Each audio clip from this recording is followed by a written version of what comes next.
Mateus, capítulo 16.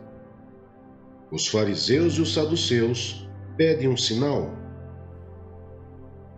Os fariseus e os saduceus aproximaram-se de Jesus e o puseram à prova, pedindo-lhe que lhes mostrasse um sinal do céu. Ele respondeu: Quando a tarde vem, vocês dizem, vai fazer bom tempo, porque o céu está vermelho, e de manhã, hoje haverá tempestade, porque o céu está vermelho e nublado. Vocês sabem interpretar o aspecto do céu, mas não sabem interpretar os sinais dos tempos. Uma geração perversa e adúltera pede um sinal milagroso, mas nenhum sinal lhe será dado a não ser o sinal de Jonas.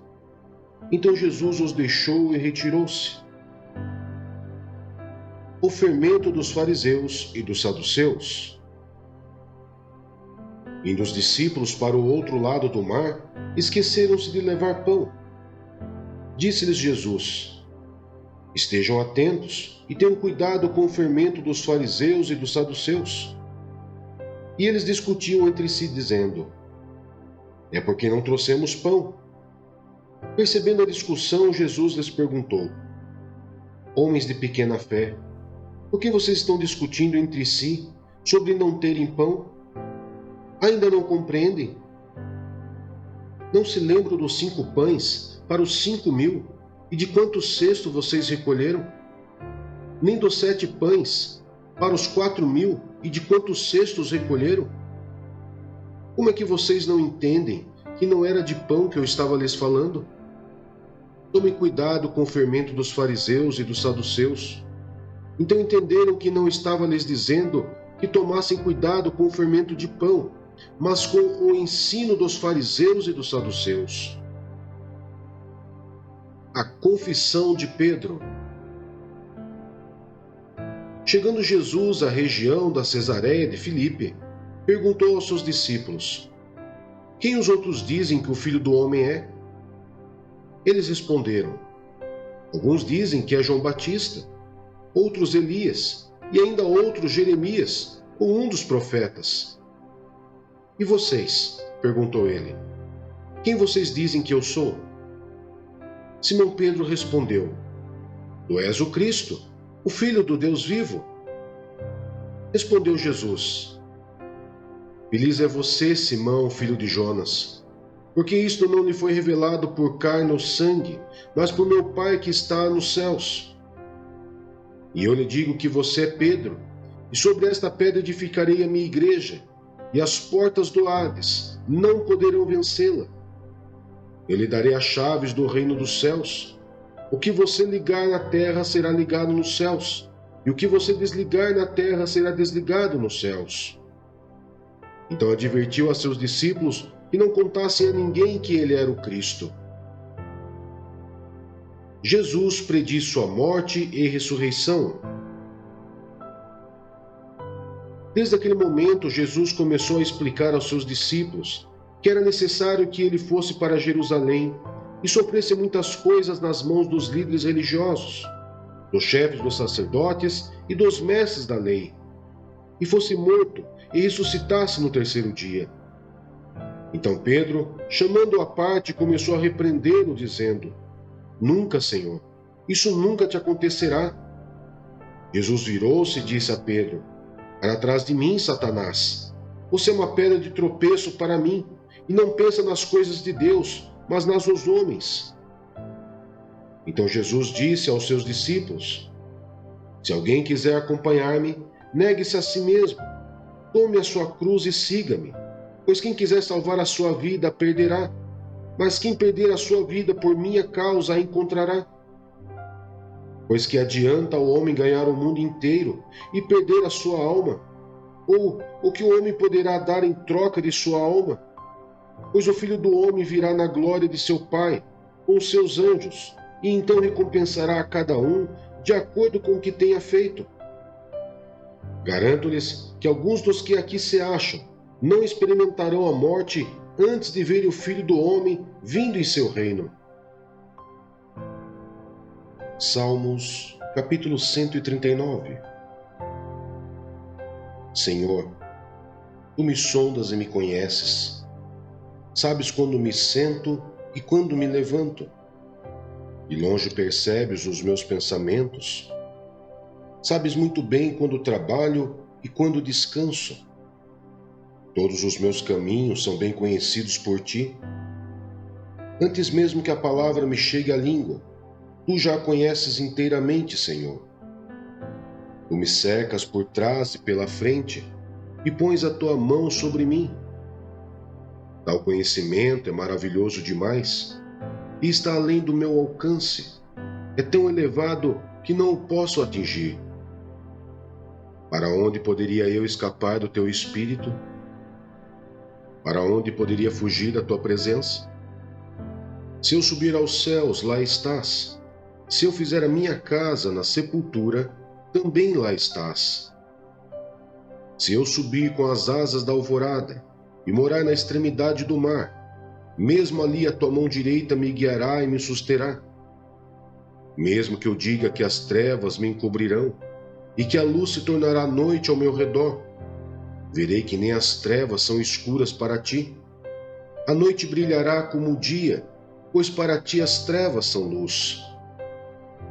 Tu criaste o íntimo do meu ser, e me teceste no ventre de minha mãe.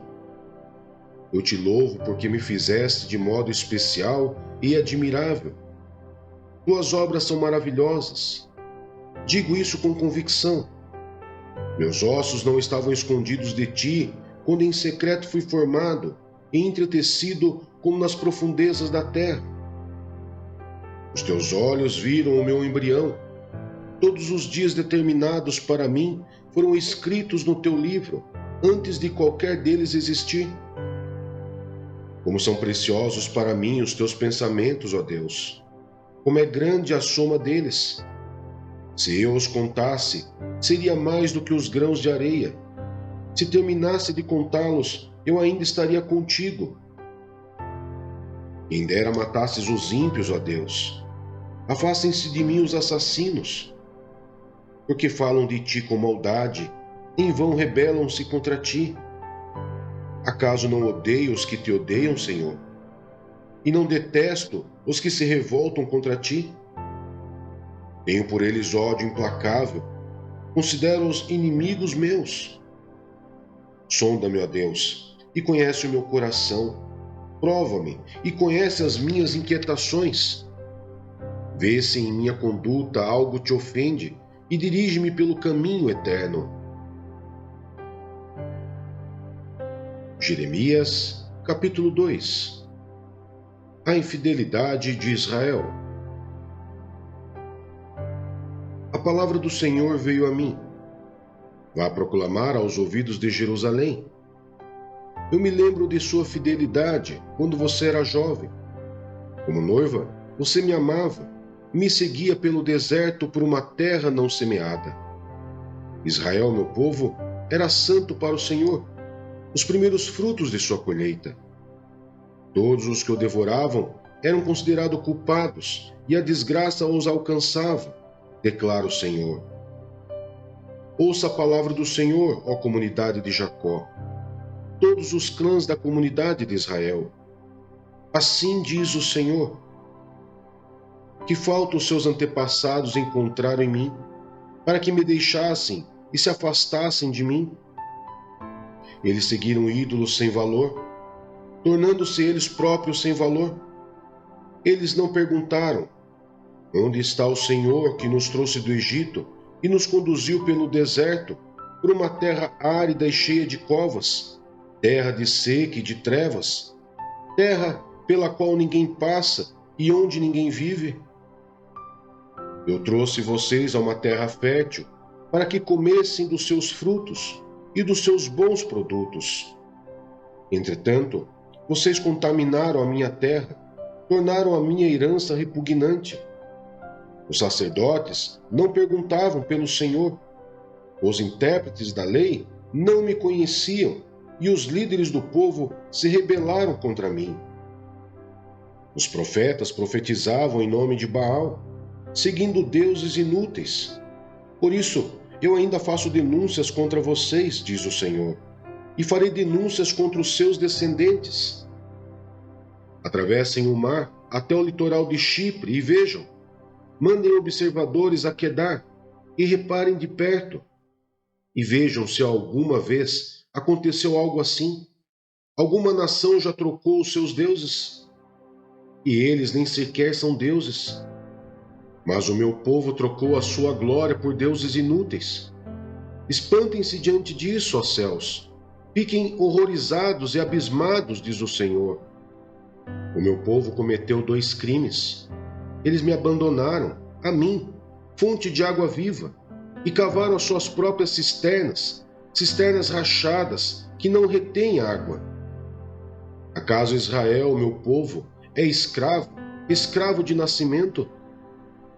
Por que foi então que se tornou presa de leões que rugem e urram contra ele? Arrasaram a sua terra, queimaram as suas cidades e as deixaram desabitadas. Até mesmo os homens de Mênfis e de Táfnis raparam sua cabeça. Não foi você mesmo o responsável pelo que lhe aconteceu ao abandonar o Senhor, o seu Deus? Agora, por que você vai ao Egito beber água do Nilo? E por que vai à Assíria beber água do Eufrates? O seu crime a castigará, e a sua rebelião a repreenderá. Compreenda e veja como é mau e amargo abandonar o Senhor, o seu Deus, e não ter temor de mim, diz o soberano, o Senhor dos exércitos.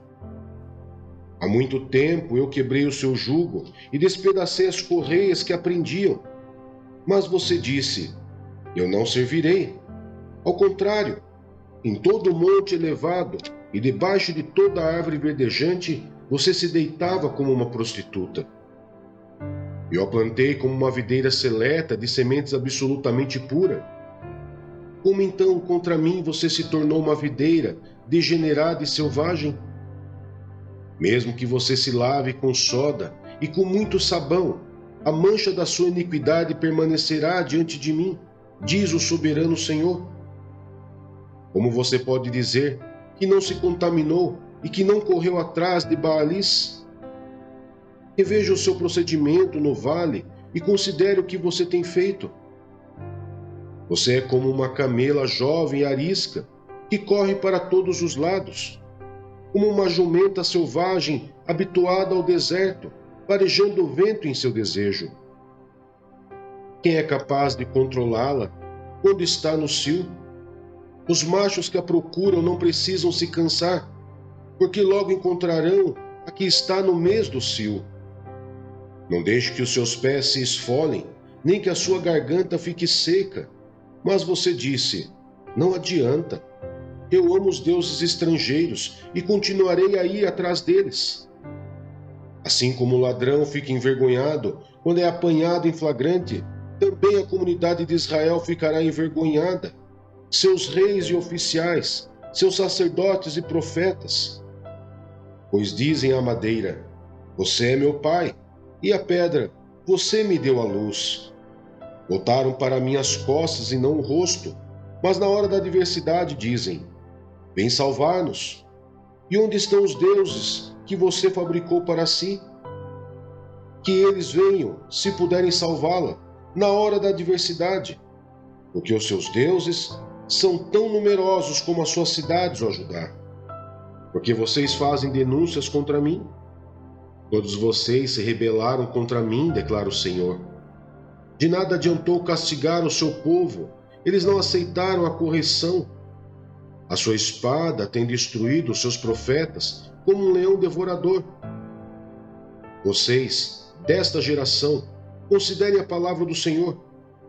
Tenho sido um deserto para Israel, uma terra de grandes trevas. Porque o meu povo diz, nós assumimos o controle, não mais viremos a ti.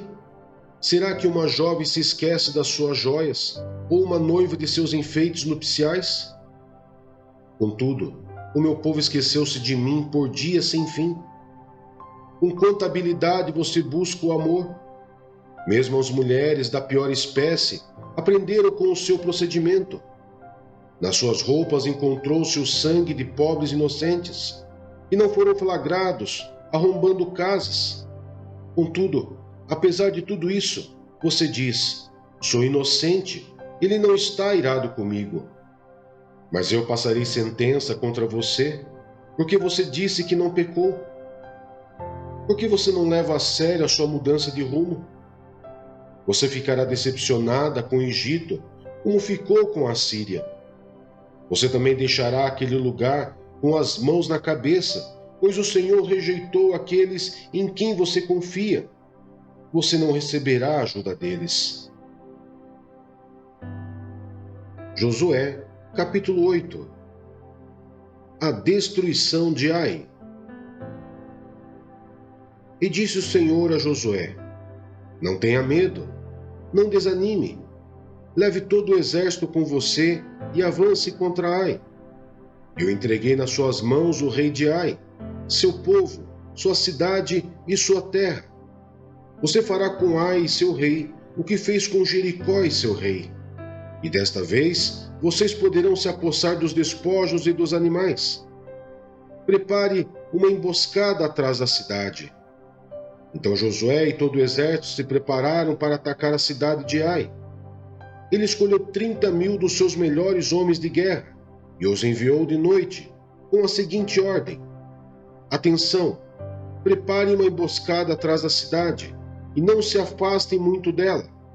Fiquem todos alerta. Eu e todos os que estiverem comigo nos aproximaremos da cidade. Quando os homens nos atacarem como fizeram antes, fugiremos deles. Eles nos perseguirão até que os tenhamos atraído para longe da cidade, pois dirão: estão fugindo de nós, como fizeram antes. Quando estivermos fugindo, vocês sairão da emboscada e tomarão a cidade. O Senhor, o seu Deus, a entregará em suas mãos. Depois que tomarem a cidade, vocês a incendiarão. Façam o que o Senhor ordenou. Atentem bem para as minhas instruções. Então Josué os enviou. Eles foram e ficaram de emboscada entre Betel e Ai, a oeste de Ai. Josué, porém, passou aquela noite com o povo. Na manhã seguinte, Josué passou em revista os homens, e ele e os líderes de Israel partiram à frente deles para atacar a cidade. Todos os homens de guerra que estavam com ele avançaram, aproximaram-se da cidade pela frente e armaram acampamento ao norte de Ai, onde o vale os separava da cidade. Josué pôs de emboscada cerca de 5.000 homens entre Betel e Ai, a oeste da cidade. Os que estavam no acampamento ao norte da cidade e os que estavam na emboscada oeste tomaram posição. Naquela noite, Josué foi ao vale.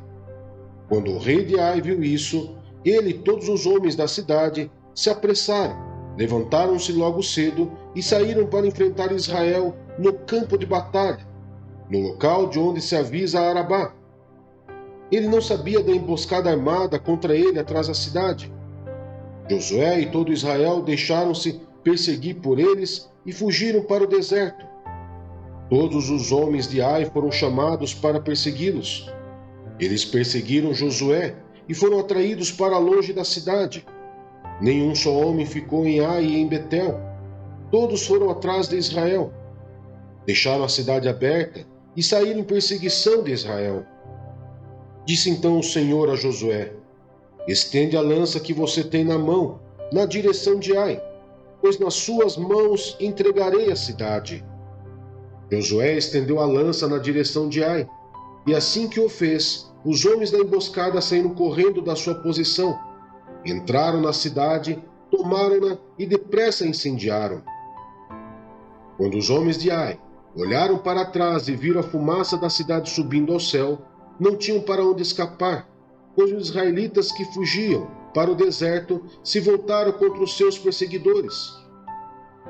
Vendo Josué e todo Israel que os homens da emboscada tinham tomado a cidade e que desta subia fumaça, deram meia volta e atacaram os homens de Ai. Os outros israelitas também saíram da cidade para lutar contra eles, de modo que foram cercados, tendo os israelitas dos dois lados. Então os israelitas os mataram, sem deixar sobreviventes nem fugitivos, mas prenderam vivo o rei de Ai e o levaram a Josué. Israel terminou de matar os habitantes de Ai no campo e no deserto, onde os tinham perseguido. Eles morreram ao fio da espada.